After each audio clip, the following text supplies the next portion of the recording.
Good morning. I'm Stacy Wood, the county's communication manager, and today is Monday, October 28th. For today's community briefing, we'll be joined by Matt Benke, External Affairs with FEMA, along with City of Asheville City Manager Deborah Campbell, Water Public Information Officer Clay Chandler, and Mark Matheny, City of Asheville Development Services Director. And first, we'll start with remarks from County Manager Avril Pender. Avril?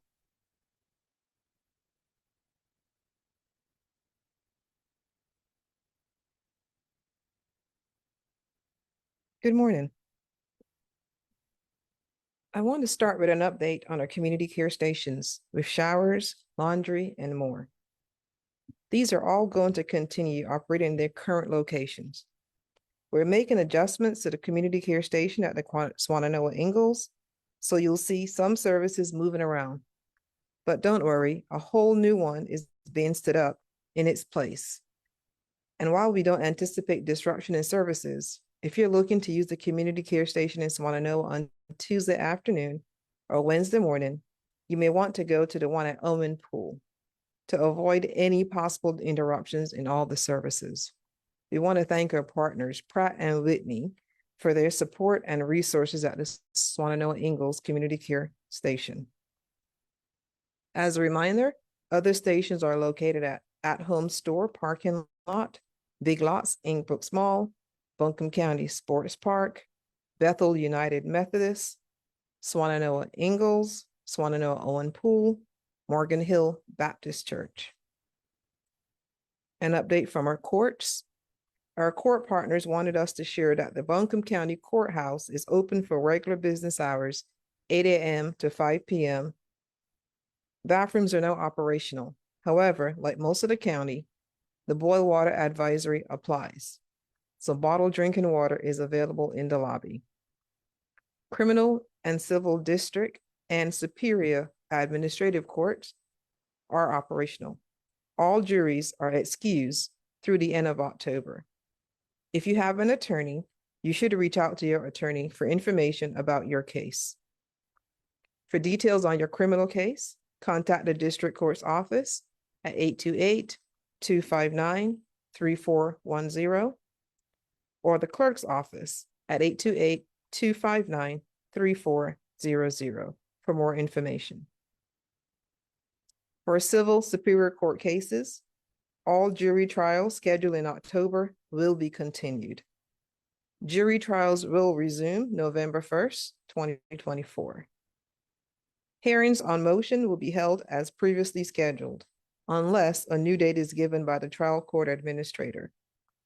For attorneys, parties in civil cases that have no access to the internet and wish to have their hearings conducted via WebEx, a space will be made available in the courthouse with a computer connection to conduct remote hearing via WebEx.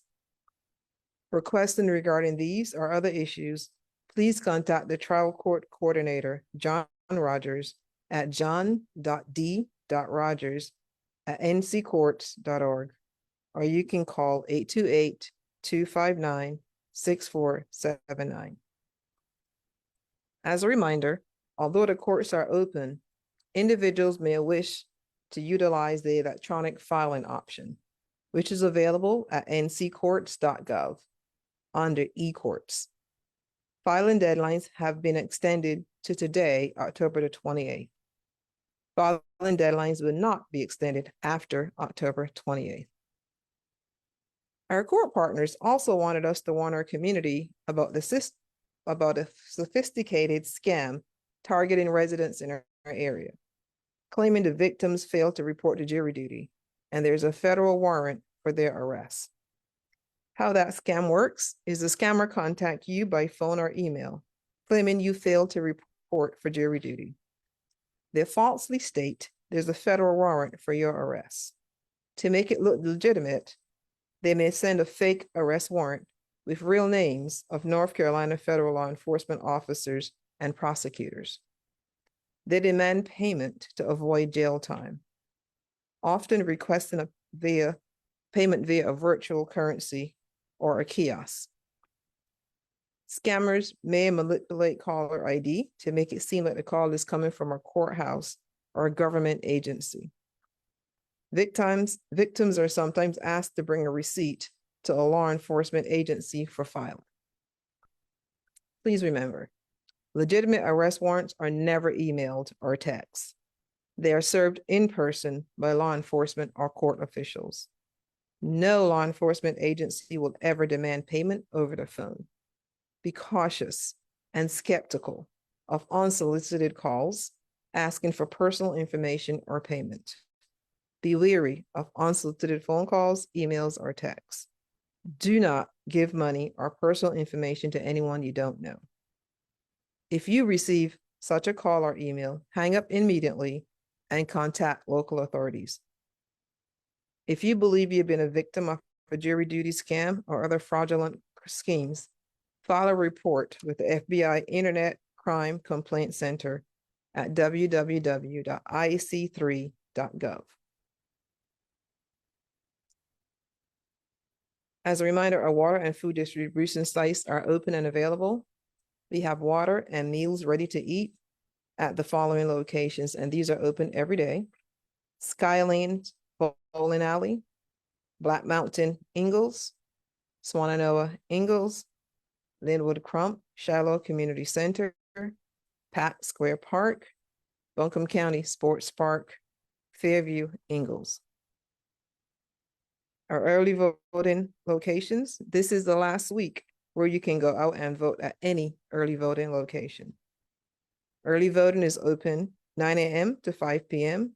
through Saturday, November 2nd at 3 p.m.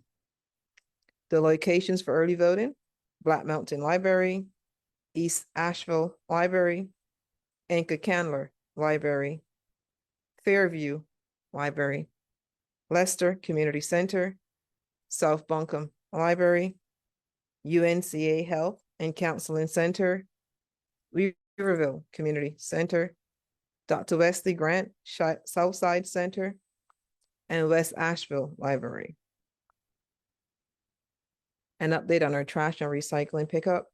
Today and Tuesday, Waste Pro will operate normal routes for household trash and recycling. Residents should utilize the transfer station or landfill if Waste Pro is unable to access them. However, they have been successful at reaching most of the Monday and Tuesday routes. From our cable provider Spectrum, Spectrum is now about 97% restored in Buncombe County, with approximately 2,900 accounts remaining offline.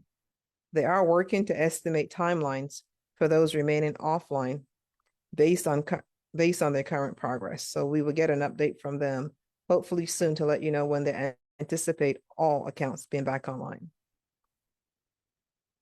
The Buncombe County Sports Bar has partially reopened between 7 a.m. and 7 p.m. This opening includes the dog park, community garden, fields 1, 2, 8, and 9, and the playground area. It is important to note that the disc golf course and walking path remain closed due to tree damage and erosion issues. As a reminder, we distribute water, operate a community care center with showers and laundry, and a mobile FEMA disaster recovery center is also at this location, which impacts the opening of the park. There will be no park shelter reservations at this time. The only other county parks open are Hominy Valley Park and North Buncombe Fields.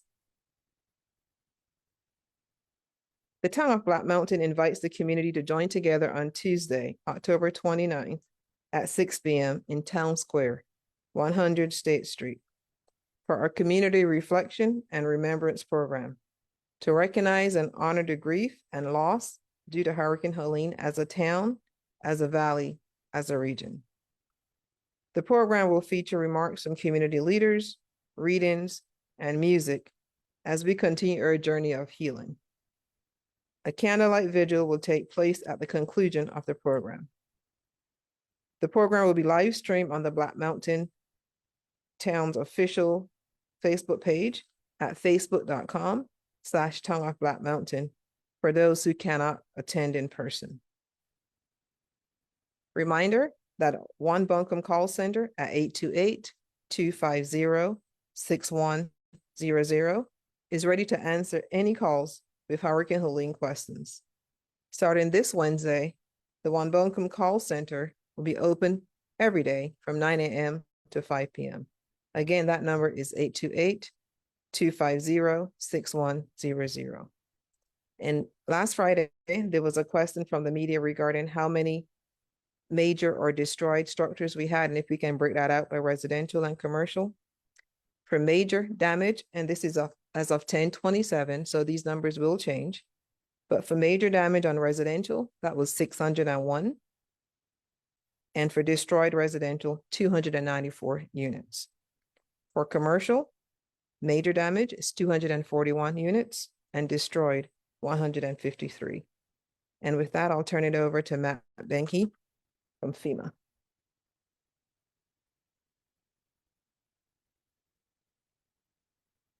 Thank you, ma'am. So good morning, everybody. I'm Matt Benke with FEMA. So just want to say we are here with our partners to assist, and FEMA will still be here as long as it takes. The best ways to register with FEMA assistance are online at disasterassistance.gov. That's disaster assistance, all one word. And you can also call 1-800-621-3362. As of this morning, more than 116,000 applications have been approved for more than 184 million statewide in North Carolina. Here in Buncombe County, over 47,000 applications have been approved for more than $66 million. That is money being paid directly to individuals and survivors with immediate needs and repairs for their homes. And I want to be clear, that money is a grant. FEMA provides grants, not loans. So very clear, this is a grant from FEMA. Additionally, this weekend, a new disaster recovery center has opened in the Fairview area to help with FEMA applications. That center is located at Cane Creek Pool, 590 Lower Brush Creek Road in Fairview, North Carolina. Hours are 8 a.m. to 7 p.m., 7 days a week. In addition to the Cane Creek Pool, a mobile disaster recovery center is operating at the Buncombe County Sportsplex at 58 APAC Drive, Asheville, North Carolina. And that will be open today through Halloween. So I just want to be clear again, to register with FEMA, disasterassistance.gov and 1-800-621-3362. Thanks.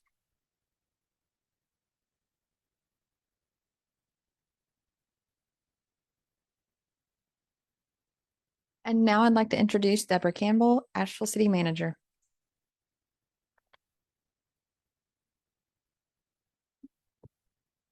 Thank you, Stacey, and good morning. My name is Deborah Campbell, and I serve as the City Manager, City of Asheville. As usual, I want to start by thanking everyone in the community for your continued support to help us recover from this devastating storm. We are now on day 33 of our emergency response and recovery effort. The City of Asheville continues to focus on 4 major priority areas: addressing the basic needs of our community with a focus on our most vulnerable populations and the broader community, restoring water service, community safety and security, and debris collection. However, we've also added 2 additional areas of focus to include temporary housing and economic recovery and financial assistance. Today, our City of Asheville update will include announcements about water distribution and mill sites, details on city services that have resumed, and resources that will soon to be available in terms of financial assistance. And I will be giving that update, an update on potable water restoration by Clay Chandler, our Public Information Officer for our Water Resources Department. And there were questions about damage assessment results for the City of Asheville at our last briefing, and Mark Matheny, our Director of Development Services Department, will update you on those efforts. We'll start off with our update from Clay Chandler with our Water Resources Department. Clay.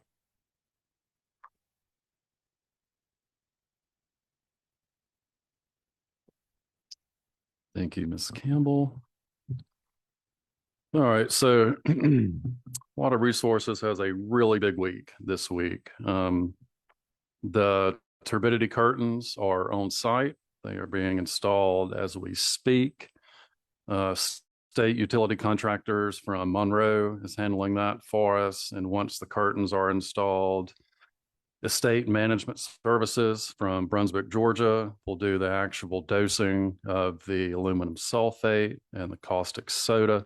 This is a different company than the first round. They have a little bit bigger boat and hopefully can get every area that needs to be covered a little more quickly. Okay, so that's North Fork, that's the treatment plant, that's the reservoir under clear times.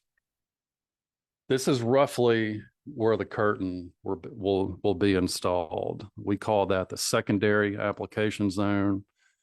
It's about 70 foot wide and starts about 100 feet from the shore. The intake is included in the middle of that. That area in total is about 174,000 square feet, or about 4 acres. It will take 1 full tote of alum to cover that area, not quite a full tote of caustic for that area. To give you an idea, those are the totes. They hold about 300 gallons a piece or so. So one full tote of alum for that curtain area, like 0.87 of caustic for that same area. There are the totes. And this is what the entire dosage area looks like. Those outside zones that you see start 600 feet away from the curtain and expand out to 900 feet away from the curtain. 600 feet away from the intake and expand about 900 feet away from the intake.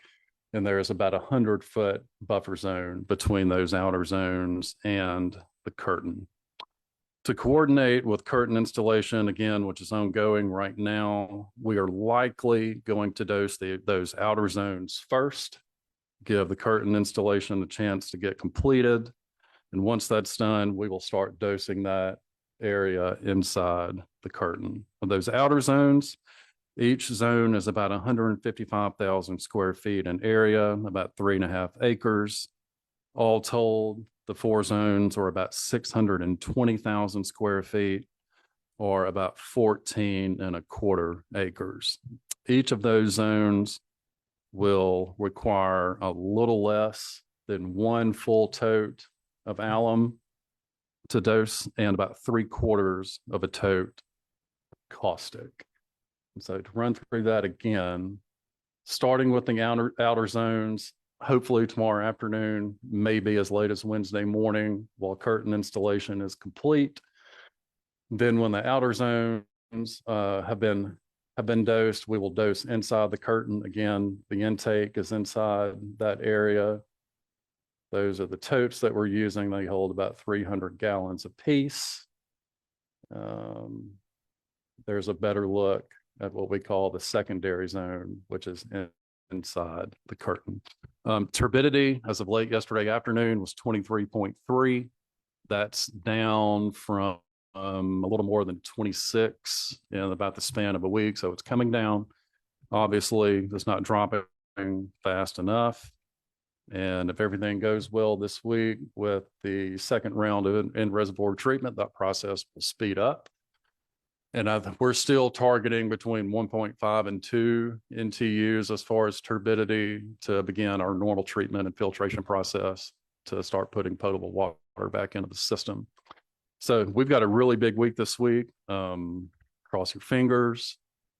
Send us all the good energy that you could muster. We certainly appreciate it. We've got a lot of people doing a lot of amazing work to speed up this clearing process as quickly as possible. And as soon as we have an update on the turbidity, obviously, we will rush to communicate it. And I know you'll have questions for me after, but for now, I'm going to turn it over to Mark Bethany from Development Services.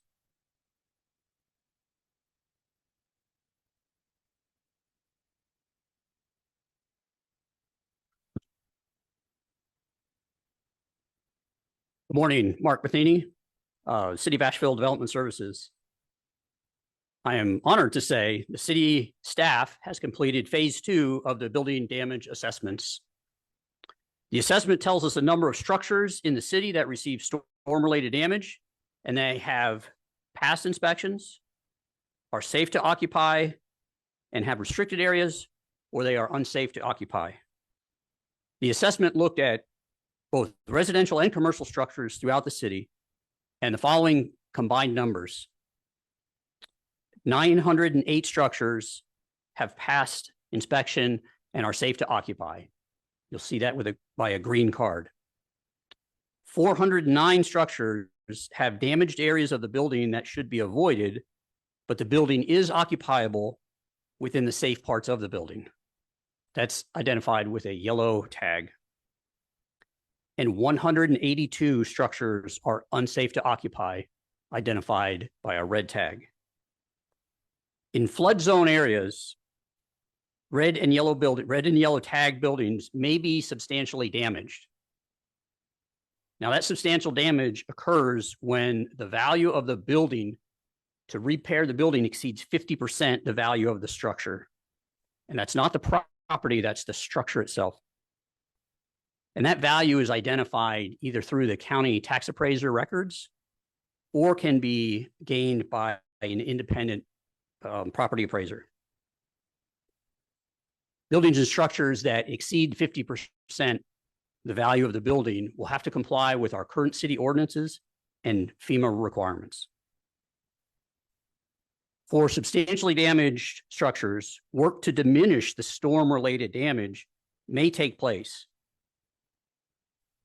And the value of that work will be included in the total repair value, which will add up to that 50%.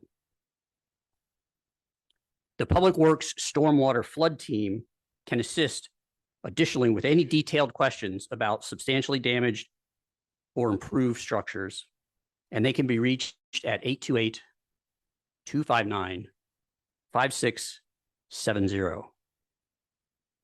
As work begins and continues throughout the structures that have received storm-related damage, please be sure to get a permit. Permits can be found at develop.asheville.nc.gov. While you get the permit, please remember to be contractor conscious. That means getting multiple quotes for your work if you can. Understand that all work above $40,000 requires a North Carolina general contractor. Make a contract for the work and get the scope of work in writing. Use licensed and insured contractors. If you have questions about contracting or permits, please contact our office at 828-259-5846. Additionally, you can call any of the contractor licensing boards, which includes the general contractors, the electrical contractors, the mechanical, plumbing, and fire sprinkler contractors. Contact information for any of these boards can be found doing an internet search. Thank you. And now back to City Manager Deborah Campbell.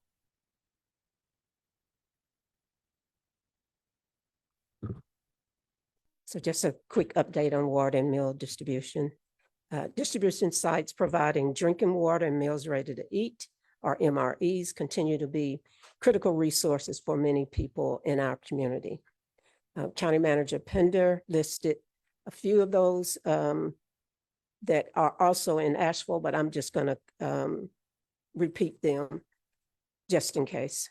We are maintaining distribution sites from 9 a.m. to 7 p.m. at Pack Square Park, 70 Court Plaza, Skylines Bowling Alley, 1477 Patton Avenue, Linwood Crump Shallow Community Center, 121 Shallow Road. And just to note that the Shallow location has bottled water and MREs, but no bulk water. Community care stations and distribution sites are co-located at 980 Brevard Road and 85 Tunnel Road. The Brevard Road location has an ADA accessible shower and restrooms.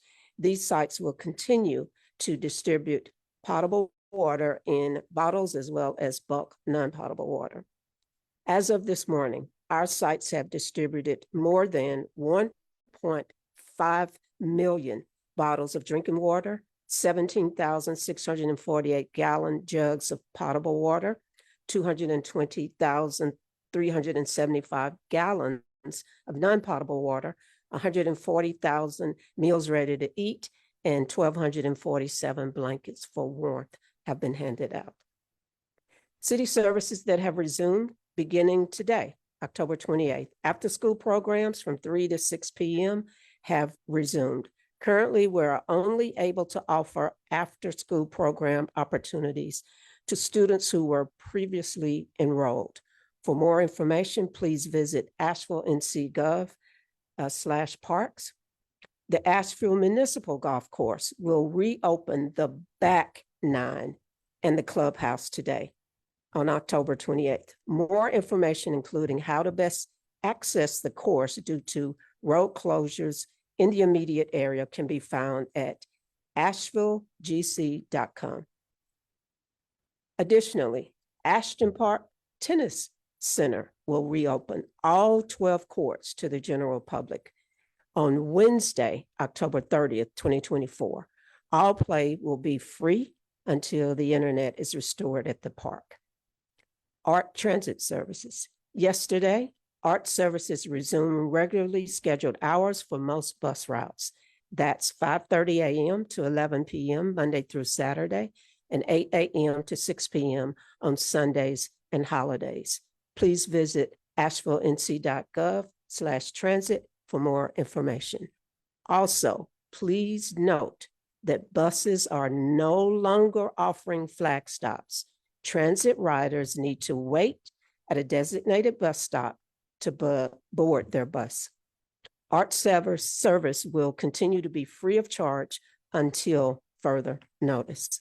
Also, shuttle service is still providing transportation between the WNC ACT Center and American Red Cross shelters. Leaf collection.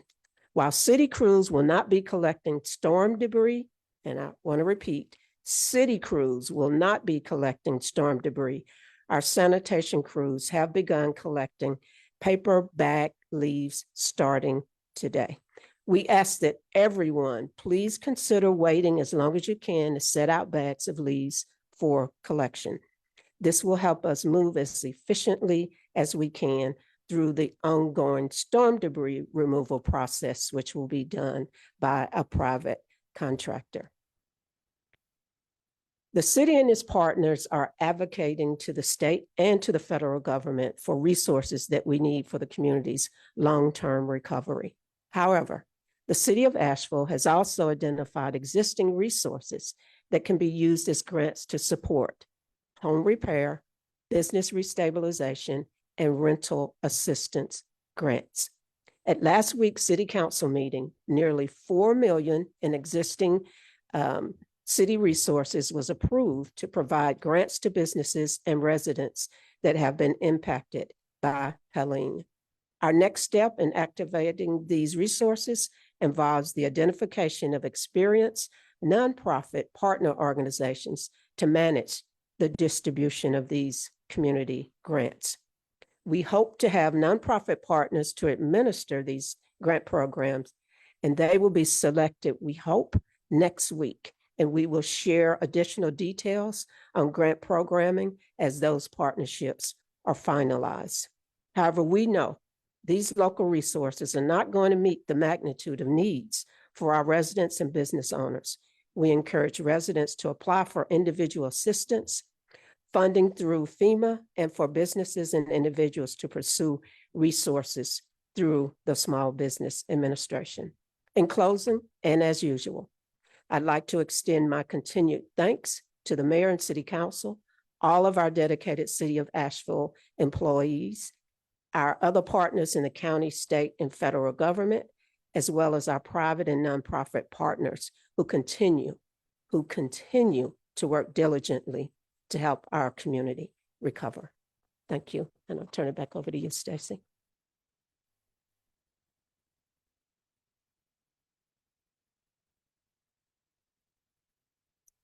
And before we open it up to questions from our media partners, just wanted to issue a quick reminder about ADA accessible showers and restrooms. Those are ADA accessible sites are located at Brevard Road at the At Home Store parking lot, Buncombe County Sports Park, Bethel United Methodist, Swannanoa Ingalls, Owen Pool, and Morgan Hill Baptist Church. Again, those are our ADA accessible community care stations. Additionally, another note about our community care stations, Buncombe County Health and Human Services and the Public Health Mobile Team will be offering free COVID, DTaP, flu, Hep A vaccines at the community care stations on a rotating schedule throughout the week. They will be at the Swannanoa Ingalls Monday, Wednesday, and Friday from 12 p.m. to 6 p.m. They will be back there at the Swannanoa Ingalls site on Tuesday and Thursday from 9 a.m. to 1 p.m. They will be at the Buncombe County Sports Park Monday and Friday, 9 a.m. to 1 p.m.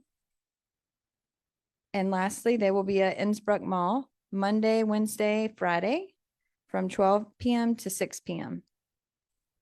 And with that, we will open it up to questions from our media partners on the call. Hey, this is John Boyle with Asheville Watchdog. I have a couple questions for Clay and one for Mark Matheny after that.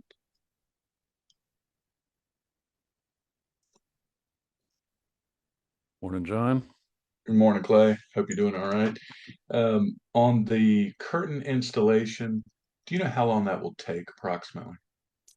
We think it'll take between 24 and 36 hours, which is why we're given the timeline of maybe late tomorrow afternoon to actually get application started. Never having done this before, we're kind of learning as we go. The good news is we did buy the curtains, so they're ours. If we ever need them again, they'll be on site. So we are learning just like everybody else is as this process moves along. Okay. And on turbidity, I know that you gave that new number, so it is dropping some. I know this will not be a linear decline in turbidity, but do you have any idea, or have you heard from the curtain manufacturers or folks that know about these things, how much they should drop turbidity, say like this week or in the next week? So that's all like case by case. No two reservoirs are the same. The elements in them are going to be different. The elements around them are going to be different. We do know that they have been extremely effective in some of the other areas where they've been used. But again, never having used them here, never having done this, like I said, we're going to kind of learn about this process as we move along. Okay. And the on turbidity, any idea on the aluminum sulfate drop, how much that might be expected to drop it? I'm not sure I understand the question, John. On the spreading the aluminum sulfate in there over a period of days, do y'all have a target in mind for how much that will drop the NTUs?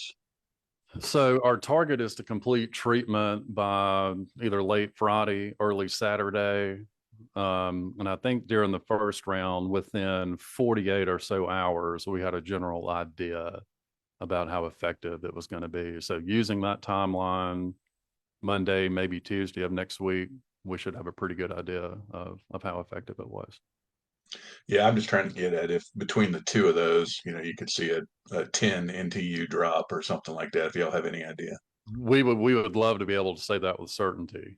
I wish we could, but that's just a total unknown right now. Okay. All right. And when they spread that stuff on the boat, is it spread with like a sprayer, or how's that done? It is. It's a spray application. Okay. The boat has, like the photo I saw of the boat has spray rigs on the front and on the sides. And I don't know that all of them work at the same time, but I know at various points in the treatment process, they're all being used. But yeah, it is a spray application. Okay. And if other folks have questions for you, you may as well stay up there. But I have one more from Mark. But Okay. people like to ask you questions, I figured that out. We do. Hey, Clay, it's Laura at Morning. BPR. Do you have any expectation about weather shift affecting this treatment or the plan for this week? So the weather forecast for this week is actually pretty favorable. There are no serious windy conditions. I know that can change quickly, especially this time of year in the mountains. No real chance of rain in the forecast, so we're not looking at additional runoff or anything like that. We're cautiously optimistic that the weather will cooperate this week because based on the forecast right now, it looks like it should.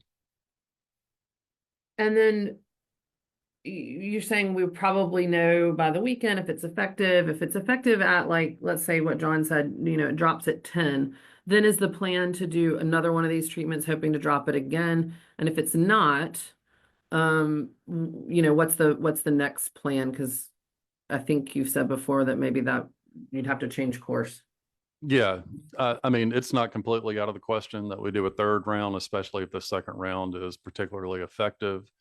I mean, if it shows it's going to drop the turbidity, let's just say 8 points in a week, I don't see how we couldn't do a third round if it worked that well. And if it doesn't, what are the alternatives? We will continue working with Army Corps of Engineers and other outside contractors to come up with alternative treatment methods. And just for good measure, because we haven't asked you in a while, a timeline or a timeline for a timeline? Both currently unavailable. We had an additional question from the chat about turbidity. Are you still seeing that strange phenomenon of the lower portion of the reservoir clearing before the top? Is there any change to that? So we're taking turbidity measurements at our 21-foot intake. The last lake profile we did, I think, was a week ago today, where it showed the middle sort of clearing up faster than the top. I would hate to speculate if that's still happening. I see no reason why it shouldn't be. But since we're measuring at 21 foot right now, those are the numbers we're going by. But I mean, if we do a lake profile today or tomorrow, and we see that middle bottom is starting to clear up faster than the top, we can certainly use our intake to draw from 50 feet or 80 feet.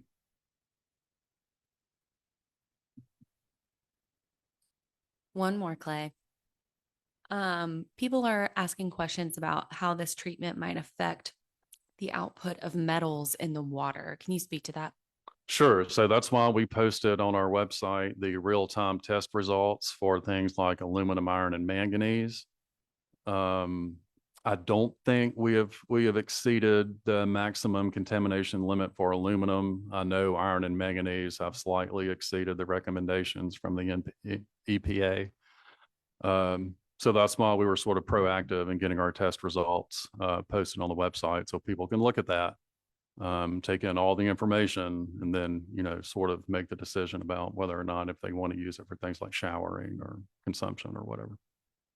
And while we're on consumption, yeah, we are under a boil water notice. And if you're going to use it for consumption, it does need to be boiled for 1 minute beforehand. Bottled water obviously is ideal if that's available.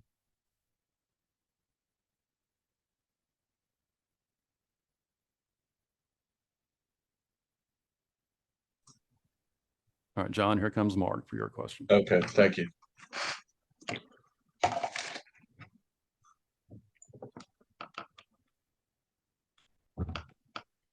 Morning, John. Hey, Mark. Hope you're doing well. I was hoping you could just maybe clarify this or go through this again on structures that have 50% damage or more, as far as the value of the building.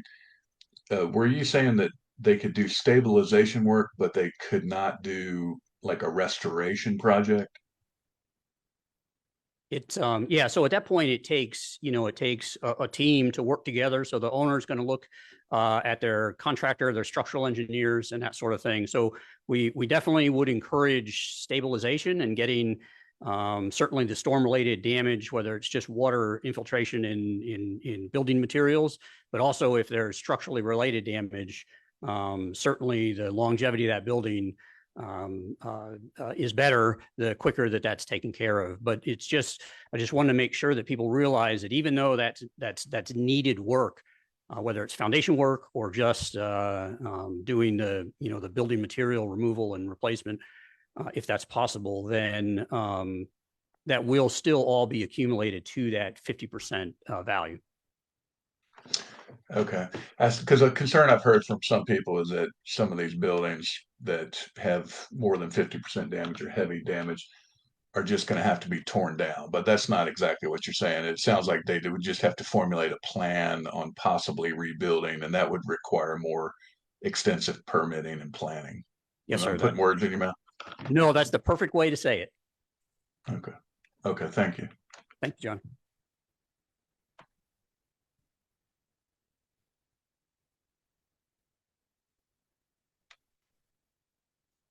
Are there any additional questions?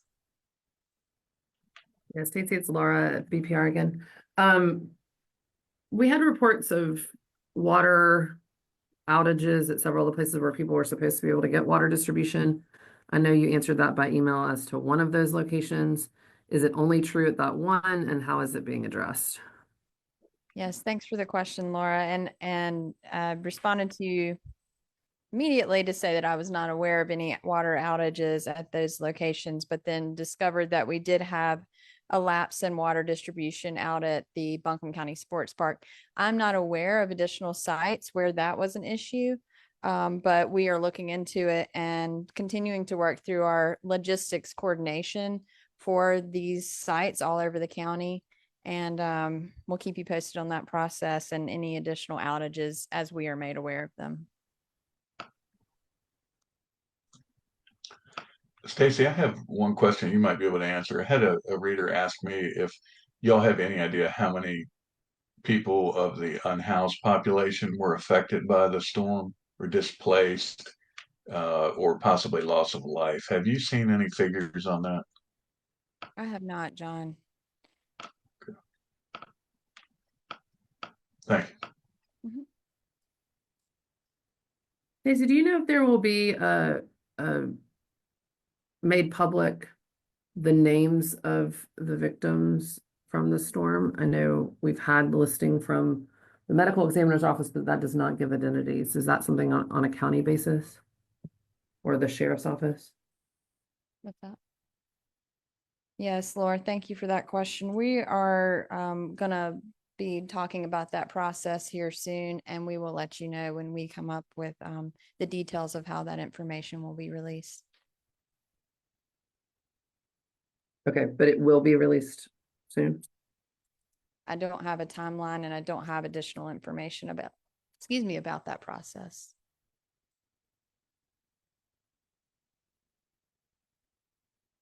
Okay, and one last question about debris processing. When you say, or the city says that the debris is being processed, can you just detail what that means a little bit? Does it involve burning? We've had some concerns about what processing means. Campbell is on her way. You did say the city, and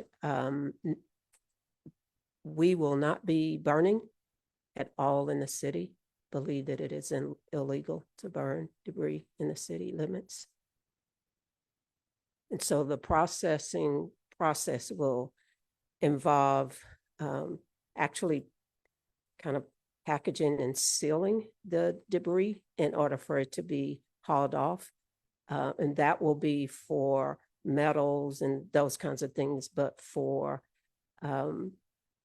vegetative debris, it will be ground or grinded, or whatever the term is, in order to reduce the bulk of the material, again, to be hauled off. And I'll let county. Thanks for the question, Laura. In the county, we are looking at some opportunity to burn. We're investigating what we're calling curtain burning. That way we know we have a lot of debris and we can't process it all in our landfill. And to Deborah's point, we will grind some and make almost like mulch and shred it like mulch. So that's some of it, but the rest of it, we're talking about what sites can we utilize, so curtain burning. Any other questions?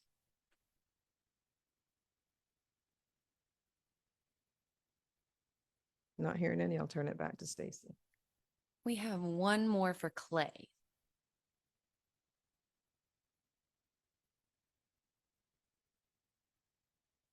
Clay, we're getting a lot of questions from the community about why the turbidity in the North Fork is so much worse than seemingly other reservoirs in our area. So I can't speak for the turbidity of other reservoirs in the area. I can tell you that the reason other water systems in Western North Carolina are able to treat their water is because City of Asheville, our filter system at North Fork, is one of two in North Carolina. I forget where the other one is. It's called direct filtration systems. And so we don't have a way to shake out sediment from our water because we normally don't need it. Upgraded filters with the ability to do that have been in our strategic plan for a few years now. It's obviously very, very expensive, like 9 figures expensive. So yeah, that's the reason some water systems in North Carolina with sediment basins attached to their filters can treat turbid water and we cannot.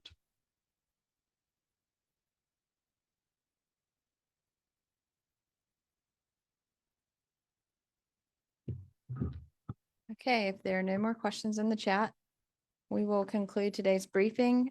Just wanted to let you know, though, that this week we will have community briefings through Thursday. They will remain at 11 a.m. We will not have a community briefing on Friday, this coming Friday, due to a Board of Commissioners special meeting that is scheduled at the same time. For information on the Helene resources and response, please continue to visit buncombeready.org, or you can call the call center at 828-250-6100. Thank you and have a great day.